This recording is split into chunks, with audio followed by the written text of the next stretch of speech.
Hello friends, welcome to my channel. আজকে আমি আপনাদের সাথে একটি খুবই সহজ রেসিপি নিয়ে চলে এসেছি।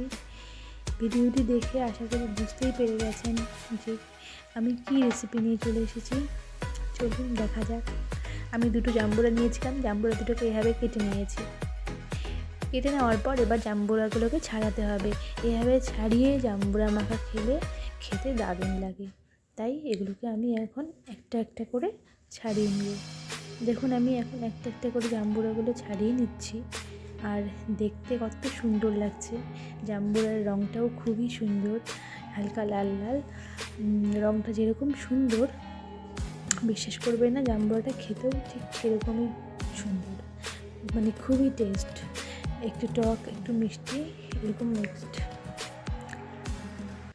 আমি সব জাম্বুরাগুলো এইভাবে ছাড়িয়ে নিয়েছি।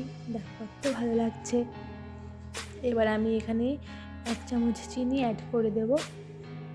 আপনারা যদি মিষ্টি বেশি খেতে পছন্দ করেন তবে 1 চামচের বদলে আপনারা 1.5 চামচ বা 2 চামচও চিনি অ্যাড করতে পারেন। এরপর দিয়ে দিলাম 1/2 চামচ লবণ। এখন দিয়ে দেবো আমি 1/2 চামচ সর্ষের তেল। আপনারা যদি বেশি চান তো বেশি দিতে পারেন, আমি 1/2 চামচই দিয়েছি। আর দিয়েছি 3টে লঙ্কা এইভাবে আমি কুচিয়ে দিয়েছি। ঝাল বেশি খেতে চাইলে আপনারা বেশি দেবেন। ব্যাস, আমার জাম্বুরা মাখা রেডি।